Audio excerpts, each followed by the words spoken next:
নমস্কাৰ, আশা কৰিছোঁ সকলো কুশলে আছে। আজি আমি আলোচনা কৰিবলৈ লৈছোঁ মঙলবাৰ, বৃহস্পতিবাৰ, শনিবাৰে নখ, চুলি, দাড়ি ইত্যাদিবিলাক কাটিব নাপায় নেকি?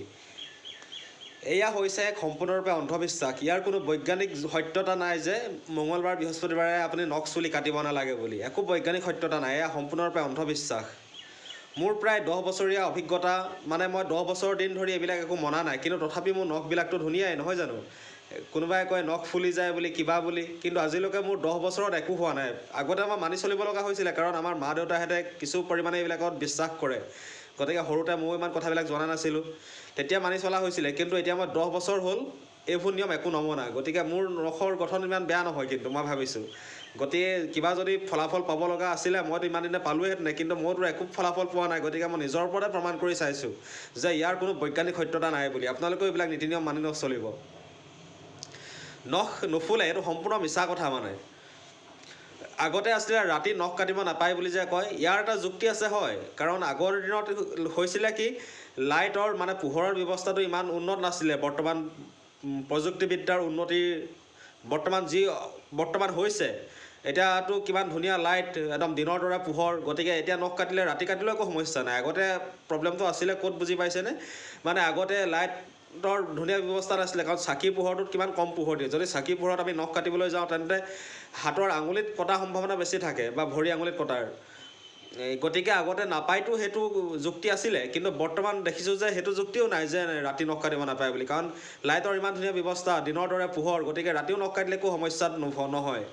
গতিকে মই ভাবোঁ ৰাতি নাপায় আগৰ প্ৰমাণ যিটো কাহিনী আছিলে, সেই কাহিনীটো আপোনালোকক ক'লোঁ। এতিয়া বৰ্তমান যিটো ৰাতি কথা, এয়াও মই আপোনালোকৰ আগত উপস্থাপন কৰিছোঁ। আশা কৰিছোঁ আপোনালোকে কথাবিলাক ভালদৰে বুজি পাইছে। পৰিষ্কাৰ পৰিচ্ছন্নতা হৈছে ঈশ্বৰপৰায়ণতা। আমি যদি নখবিলাক ভালদৰে চুটি কৰি নাৰাখোঁ, দাড়ি যদি ভালদৰে চুটি কৰি নাৰাখোঁ, আমাৰ বিভিন্ন বেমাৰ আজাৰে আমাৰ শৰীৰত বাহ ল'ব। বিশেষকৈ পেটৰ অসুখবিলাকত বেছিকৈ ভুগিব লগা হ'ব যদি আমি হাতৰ নখ দীঘল কৰি ৰাখোঁ।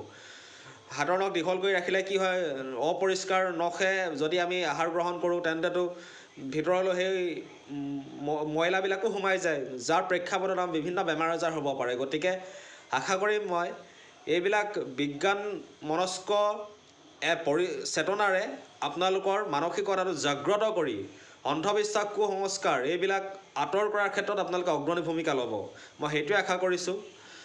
আৰু মই বাতৰি কাকতত পঢ়িবলৈ পোৱা মতে, আমাৰ বহুতে যে ইমান দীঘলকৈ দাড়ি ৰাখে যে, মই পঢ়িবলৈ পোৱা মতে বাতৰি কাকতত পঢ়িবলৈ পাইছিলোঁ মই, এটা কোমোদত থকাৰ সমান বেক্টেৰিয়া বোলে সিমান দীঘল দাড়িত থাকিব পাৰে বোলে। এয়া বৈজ্ঞানিক সত্যতা, মানে বৈজ্ঞানিকে প্ৰমাণ কৰি ইয়াৰ সিদ্ধান্তটো নিৰূপণ কৰিছে। গতিকে চিন্তা কৰক, এটা কোমোদত থকা যদি বেক্টেৰিয়া ইমান দীঘল দাড়ি থাকিব পাৰে, তেন্তে ইয়াৰ ফলাফল কি হ'বলৈ গৈ আছে? মই ক'বলৈ যোৱা নাই যে আপুনি নাৰাখিব, এইটো আপোনাৰ ব্যক্তিগত কথাত মই মাত মতাটো অনুচিত, কিন্তু মোৰ ফালৰ পৰা মই ক'বলগীয়াকেইটা মই ক'বলৈ বিচাৰিছোঁ। গতিকে আশা কৰিম মোৰ ক'বলগাখিনি আপোনালোকে বুজি পাইছে। পৰিষ্কাৰ পৰিচ্ছন্নকৈ থাকিলে চাবচোন মনবিলাক কিমান ফৰকাল হৈ থাকে, আমাৰ ভাল কাম কৰিবলৈ অনুপ্ৰেৰণা পাওঁ পৰিষ্কাৰ পৰিচ্ছন্ন যেতিয়া আমি হৈ থাকোঁ। যদি আমি লেতেৰা পেতেৰাকৈ থাকোঁ তেন্তে আমাৰ মনবিলাক অপৰিষ্কাৰ হৈ থাকিব, যাৰ প্ৰেক্ষাপটত নেতিবাচক চিন্তা আমাৰ বাহ ল'বলৈ সুযোগ পাব। গতিকে আমি নেতিবাচক চিন্তাক মনত বাহ ল'বলৈ কেতিয়াও সুযোগ নিদিয়াটো উচিত হ'ব বুলি মই ভাবোঁ। মই নিজে সেইটো কথা বিশ্বাস কৰোঁ। এতিয়া 10 বছৰ দিন ধৰি মোৰ এইবিলাক নিয়ম একো মানি অহা নাই, মোৰতো আজিলৈকে একো অপকাৰ হোৱা নাই। বৰঞ্চ মোৰ লাভহে হৈছে যে মই 24/7 ইমান বেছি ইতিবাচক, ইমান বেছি পজিটিভকৈ থাকিব পাৰোঁ যে মোক লগ পালেহে আপোনালোকে অনুভৱ কৰিব পাৰিব। এনেদৰে ক'লে অনুভৱ কৰিব নোৱাৰিব। মই সদায় মানে পজিটিভ মাইণ্ডছেটৰ মানুহ এজন সম্পূৰ্ণৰূপে।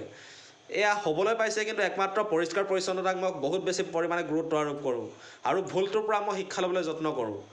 এই দুটা কথা মানি চলি অহাৰ পৰাই মই দেখিছোঁ যে জীৱনটো ভাল কৰাৰ ক্ষেত্ৰত বহুত বেছি ভূমিকা মই লাভ কৰিবলৈ সক্ষম হৈছোঁ। গতিকে আশা কৰিম এইবিলাক অন্ধবিশ্বাস, কুসংস্কাৰবিলাক নামানি আপোনালোকে বৈজ্ঞানিক চেতনাৰে পৰিপূৰ্ণতাৰ লাভ কৰিবলৈ সক্ষম হ'ব বুলি মই আশা কৰিছোঁ। এতিয়া মঙলবাৰ, বৃহস্পতিবাৰ, শনিবাৰ এইবিলাকতো আমাৰ নিজৰ সৃষ্টি নহয় জানো? পৃথিৱীখন যেতিয়া সৃষ্টি হৈছিল এইবিলাকতো বাৰ সৃষ্টি হোৱা নাছিল, এইবিলাকতো আমি সম্পূৰ্ণ মানুহে সৃষ্টি কৰি লৈছোঁ। কিন্তু আমাৰ নখ, চুলি, দাড়ি এইবিলাকতো সম্পূৰ্ণ ঈশ্বৰ প্ৰদত্ত বস্তু। গতিকে ঈশ্বৰ প্ৰদত্ত বস্তু আমি পৰিষ্কাৰ কৰি ৰাখিবলৈ বাৰবিলাক মানি চলাৰ যুক্তি ক'ত? ইয়াৰতো একো যুক্তি নাই। ঈশ্বৰ প্ৰদত্ত বস্তুটো আমি পৰিষ্কাৰকৈ ৰাখিবলৈহে আমি চেষ্টা কৰিব লাগে। ঈশ্বৰ প্ৰদত্ত বস্তুটো ৰাখিবলৈ আমি মানৱ সৃষ্ট বস্তুটোক মাজত সোমোৱাই দিয়াৰ যুক্তি ক'ত আছে? কিবা যুক্তি আছে? নাই নহয়। গতিকে মই আশা কৰিম আপোনালোকে এইবিলাক নেমানি পৰিষ্কাৰ পৰিচ্ছন্নতাকৈ থাকিবলৈ শিকিব।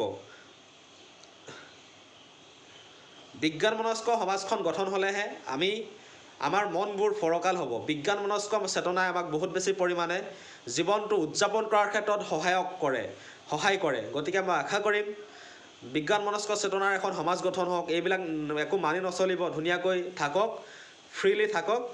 আশা কৰিছোঁ আপোনালোক সকলোৰে ভাল হ'ব। মই সেই আশাৰে আজিলৈ ভিডিঅ'টো ইমানতে এৰিছোঁ। Thank U.